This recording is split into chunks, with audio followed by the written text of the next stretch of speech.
Welcome to Webisode 8 in our 12-show series for the TTS SF project car build-up for Fortitude.com. In our last webisode, we rolled down to the San Diego suburb of Vista, California to watch a new set of HRE wheels get built and fit along with a set of Goodyear Eagle F1s to our project car.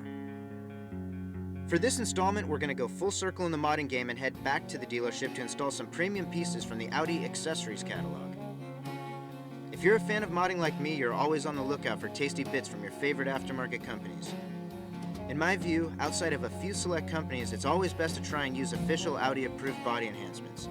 The two most obvious reasons are that Audi themselves will generally build parts that complement the original lines that the car's designer had in mind, and the second reason is that Audi uses OEM quality materials on all of their aftermarket accessories.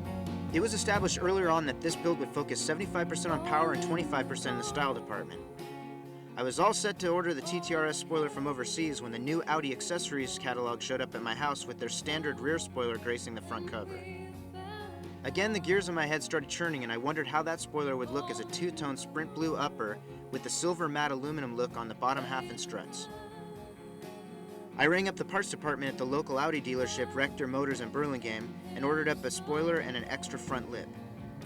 We sourced out exactly the paint scheme I was after locally.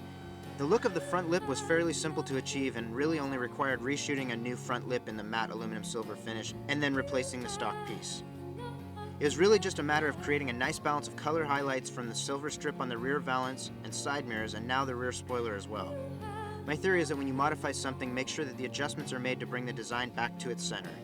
The fixed rear spoiler is a more complicated piece to install simply because you're dealing with the automated factory rear wing motor.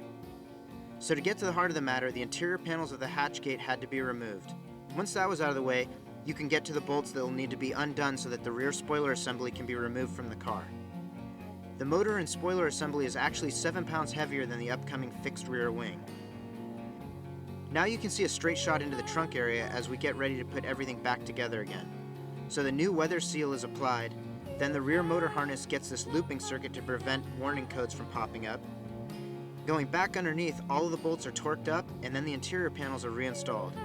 This was all completed in 1 hour on the nose. The official Audi spoiler, in my opinion, and most who have seen it in the metal, really rounds off the aggressive look. It all comes down to taste, but there's no longer a question as to whether the shape of this car is coming or going. Tune into the next webisode airing here on Fortitude in 2 weeks, where we'll be exploring the power potential of the Okada Project's ignition coils, going redline with the vital fluids, as well as installing an EVOMS intake and Black Forest motor mounts.